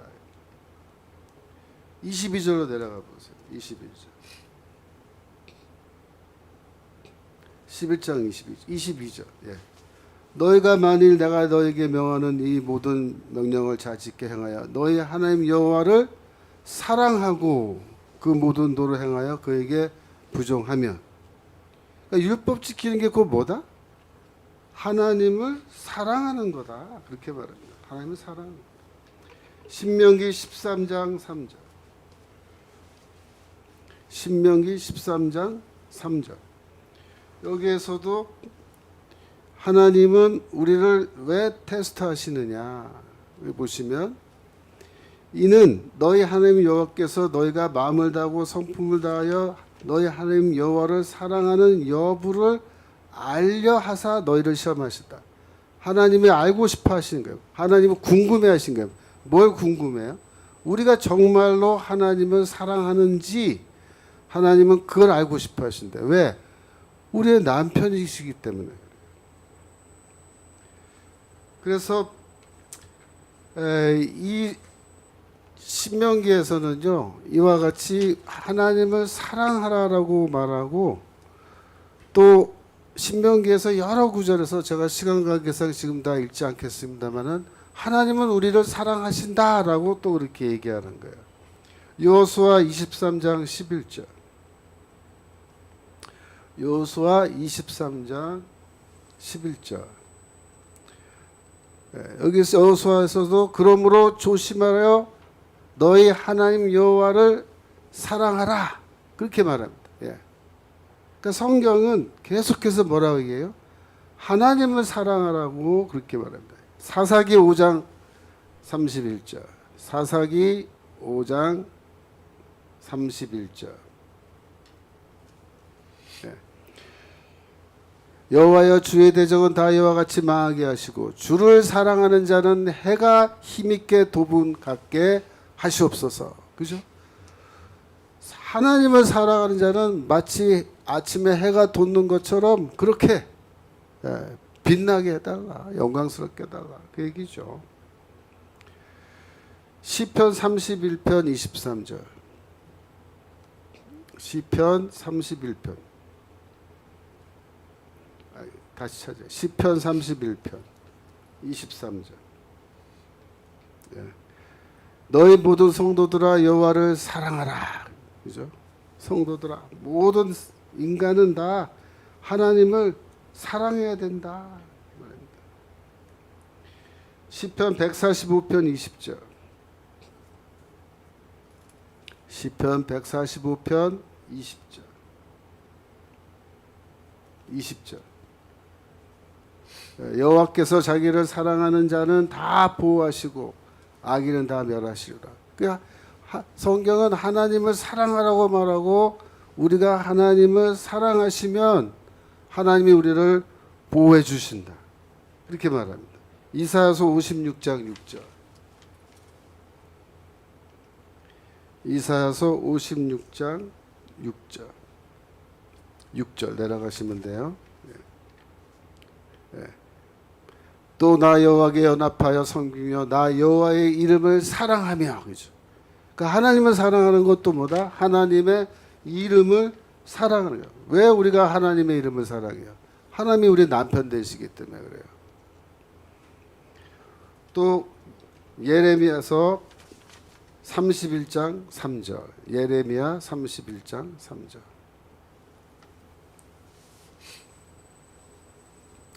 나 여호와가 옛적에 이스라엘에게 나타나 이르기를 내가 무궁한 사랑으로 너를 사랑하는 고로 인자함으로 너를 인도하였다. 하나님은 어떤 분이세요?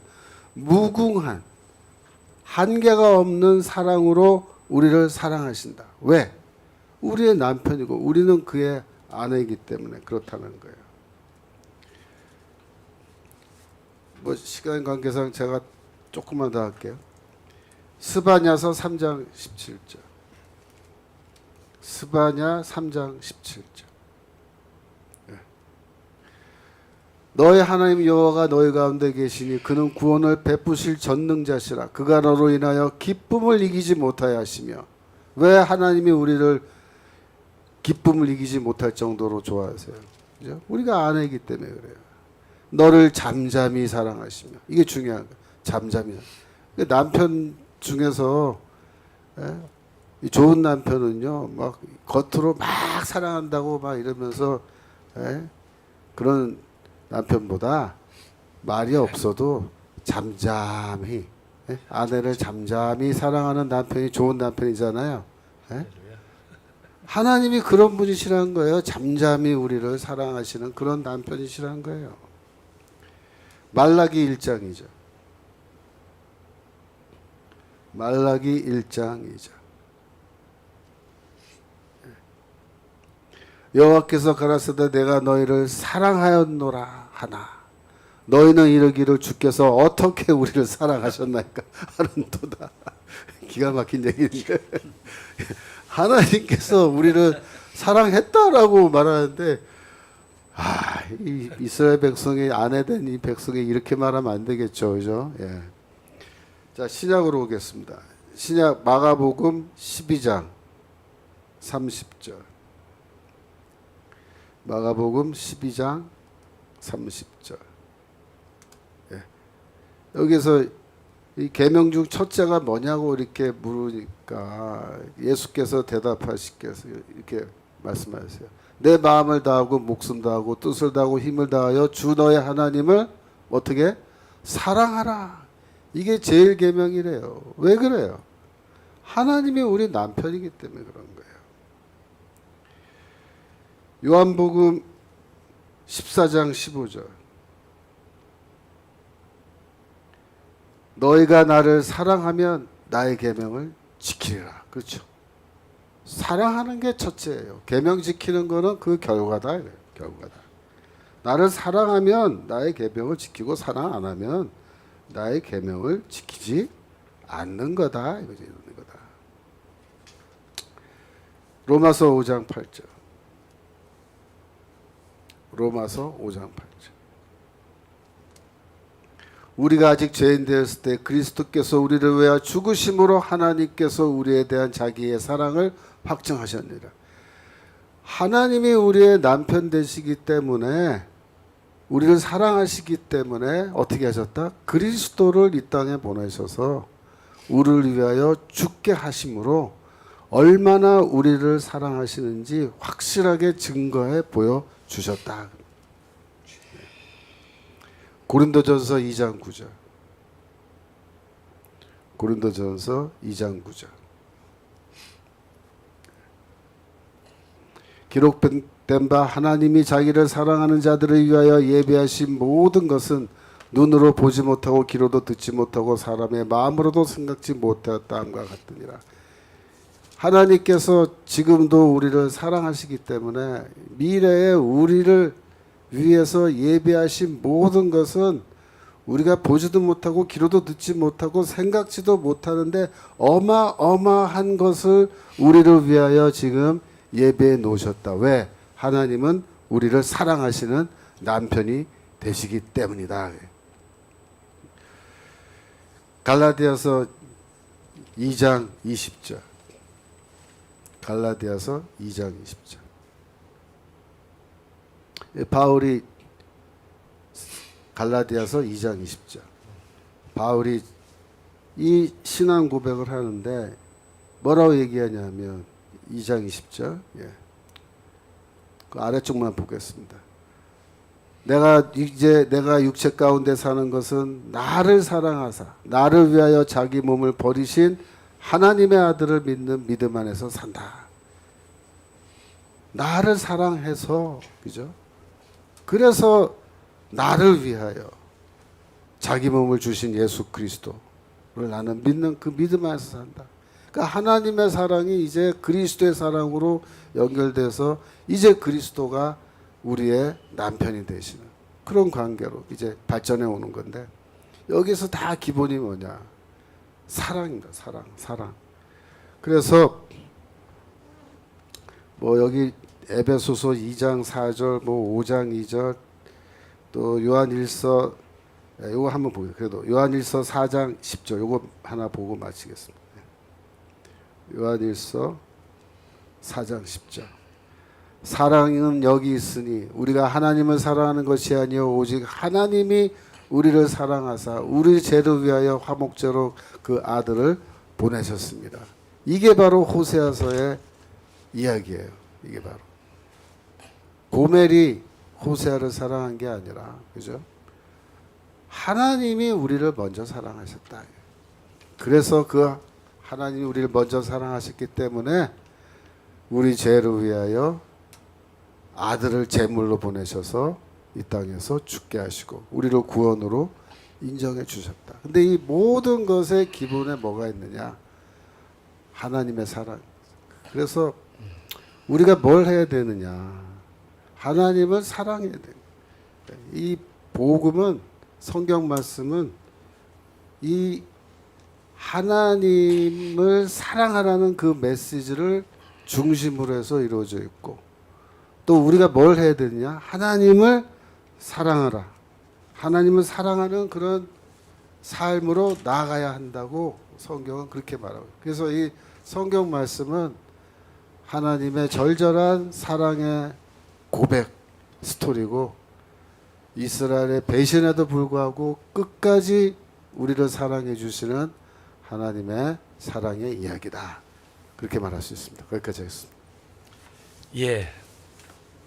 김준원 교수님께서 신학적 관점에서 호세아서를 또 이렇게 우리에게 새롭게 이해를 도와주셨습니다.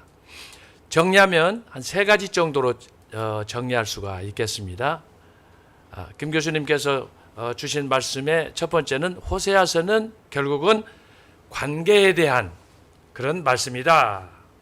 하나님과 이스라엘과의 관계, 이 관계를 설명하면서 다양한 표현으로 하나님께서 말씀하셨다. 특별히 호세아서에 나타난, 예를 들면 탕자의 비유와 같이, 또 다양한 자연 만물에 나타나는 이슬, 비, 식물, 혹은 비둘기, 짐승으로는 또 표범이나 곰이나 사자와 같은 이런 방식으로 바로 이 관계를 통한 하나님의 사랑이 나타났다. 그런데 이 바로 구약에 나타난, 호세아에 나타난 이런 그 특징들은 하나님께서 이스라엘을 사랑한 그 특별한 관계 속에서 나타난 것이다. 그런데 재미있는 것은 김 교수님께서 말씀하시면서 이 사랑의 관계는 다른 종교에는 나타나지 않는다. 인격적도 그런 특징도 나타나지 않는다. 오직 기독교와 유대교에서만 이 특별한 관계를 통한 사랑이 나타난다. 이렇게 말씀을 주셨습니다. 그리고 또 다른 관점에서는 하나님께서 우리를 사랑하시는데, 하나님이 우리를 사랑하는 것도 맞지만 우리가 어떻게 하나님의 그 사랑에 응답해야 되느냐, 소위 기브 앤 테이크의 관점에서 또 이렇게 말씀을 주셨습니다. 그래서 하나님께서 구약 이스라엘을 사랑할 때 그 사랑하는 방식이 배신하고 우상을 섬기고 수백 번 수천 번 했음에도 불구하고 하나님은 나는 너를 버릴 수 없다.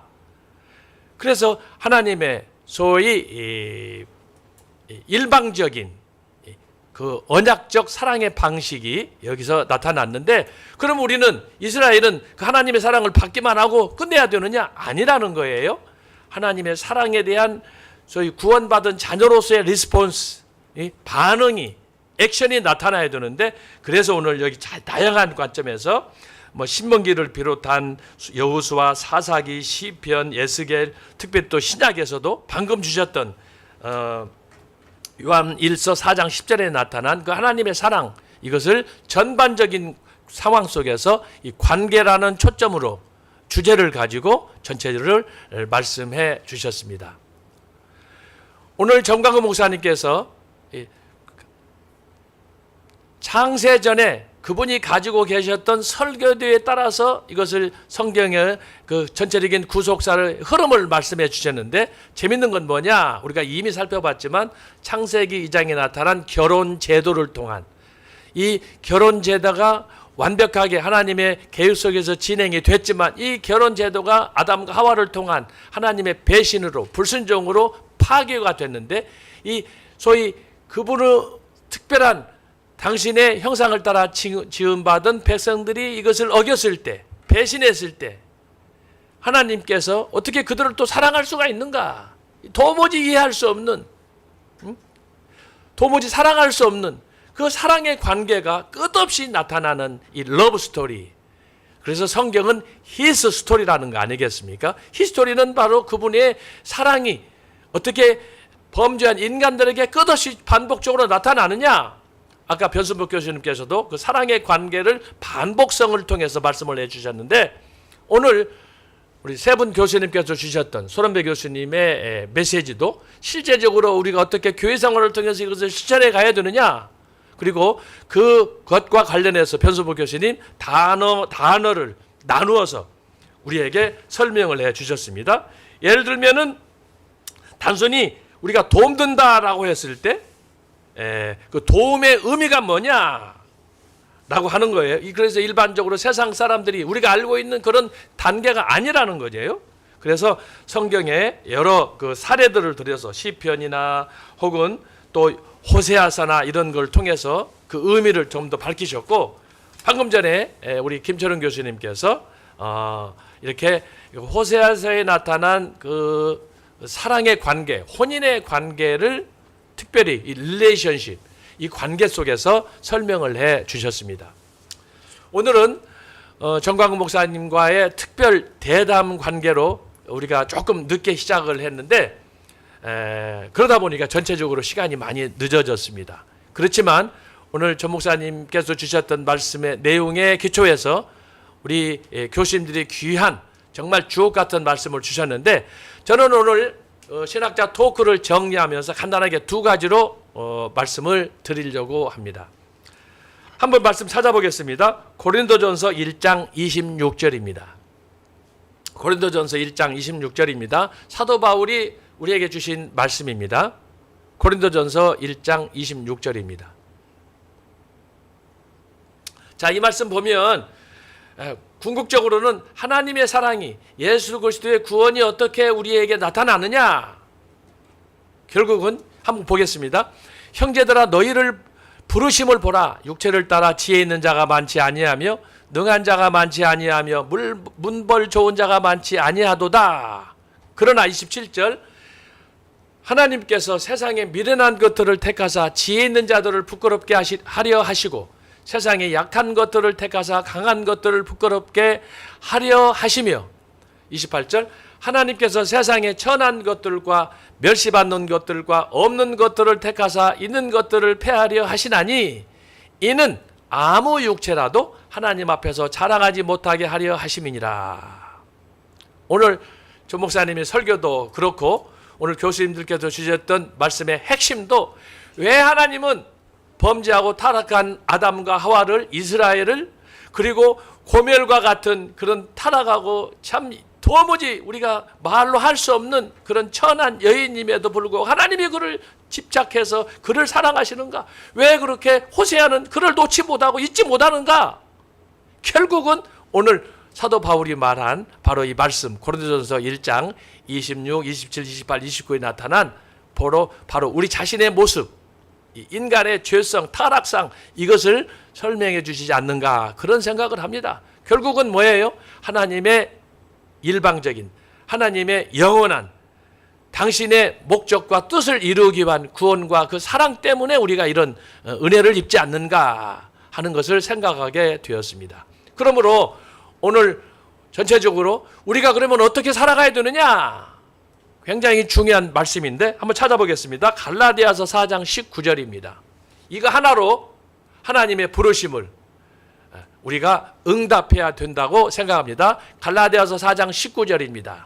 이것이면은 끝나는 겁니다. 시작. 나의 자녀들아 너희 속에 그리스도의 형상이 이루기까지 다시 너를 위하여 해산한 수고를 하노니 내가 이제라도 너희와 함께 있어 내 음성을 변하려 함은 너희를 대하여 의심이 있습니다. 자, 여기서 중요한 것은 19절 말씀입니다. 너희 속에 사도 바울의 기도 제목이에요. 그리스도의 형상이 이루기까지 다시 너를 위하여 해산하는 수고를 한다. 예수 그리스도께서 우리를 당신의 자녀로 당신의 형상으로 이루기 위해서 친히 십자가에서 제물이 되어 주셨습니다. 그래서 오늘 말씀의 결론입니다. 우리 속에 그리스도의 형상을 이루기까지 우리가 다시 한번 결단해서 정말 하나님께서 우리를 향하신 우리 각자를 향하신 하나님의 사랑과 구원의 뜻을 이룰 수 있는 그런 은혜가 우리 가운데 이루어졌으면 좋겠습니다.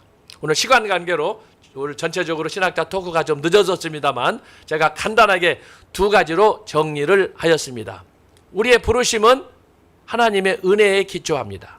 그 은혜를 입은 저희들이 우리 모두가 하나님의 부르심에 응답하기 위해서 가장 중요한 파이널 메시지가 뭐냐? 갈라디아서 4장 19절입니다. 우리 속에 그리스도의 형상을 이루는 것입니다. 이것이 하나님의 소명에 예수 그리스도의 사랑에 보답하는 마지막 우리의 선택이라고 믿습니다. 오늘 이 말씀 기억하시면서 한 주간도 여러분 말씀 안에서 승리하기 바라고 마지막 말씀을 맺으면서 제가 두 가지 광고를 드리겠습니다. 하나는 뭐냐면 우리 변순복 교수님께서 아가서 지금 강의를 하고 계시는데 우리가 방학 전에 아가서 특강 신학자 토크에서 계속했습니다. 여러분 궁금해하실 텐데 아가서 책이 나왔습니다. 할렐루야. 자, 응답하시기 바랍니다. 그래서 여기 보면 하나님 사랑의 책 길라잡이 해가지고 우리 오늘 교수님들 다 선물로 받았습니다. 오늘 밥 생각이 없어져 버렸습니다. 그래서 오늘 이 책 아가서 관련 길라잡이 여러분들 한번 참고하시고 반드시 구집해서 보셨으면 좋겠습니다. 아가서에 관한 모든 우리의 질문들이 여기에 다 나와 있습니다. 또 하나는 뭐냐면 지난주에도 말씀하셨는데 우리 김철용 교수님께서 데살로니가 전서 주석을 출판하셔서 오늘 저희들이 뜨끈뜨끈한 선물을 받았습니다. 여러분 그래서 우리 김철용 교수님 책 데살로니가 전서 주석 사도 바울의 역작 이것을 주석으로 내셨습니다. 그래서 여러분 우리 변순보 교수님의 아가서 또 김철용 교수님의 데살로니가 전서 두 권 여러분들 기억하셔서 열심히 읽고 묵상함으로 우리가 다 정광훈 목사님처럼 말씀의 사람이 되었으면 좋겠습니다. 그리고 마지막 광고는 내일 광화문에서 지금 시국이 너무나 혼란하고 예측할 수가 없습니다. 결국은 애국은 광화문밖에 없습니다. 정광훈 목사님 지금 대략 7년 정도 계속해서 이렇게 말씀을 외치고 천만인 자유마을 운동을 위해서 애국운동을 위해서 외치시는데 여러분 우리 모두가 전 목사님을 따라서 유대 광야의 세례 요한처럼 내일 광화문 이승만 광장으로 나오시기 바랍니다. 그래서 오늘 여기 자막에도 있습니다마는 에스더가 고백한 것처럼 내 민족을 내게 주소서 지금 우리 광화문 세력이 아니면 이 나라 희망이 보이지 않습니다. 그래서 내일 광화문으로 모두 함께 할 수 있었으면 좋겠습니다. 자, 그렇게 해서 오늘 매주 금요일 4시부터 진행되는 신학자 토크, 오늘 시간 관계로 좀 늦어졌습니다만 오늘 4분 교수님 여러분 함께 하셨습니다. 손원배 교수님, 변순복 교수님, 김철웅 교수님, 그리고 제가 함께 했습니다. 마지막 인사드리고 오늘 신학자 토크를 접겠습니다. 여러분 감사합니다.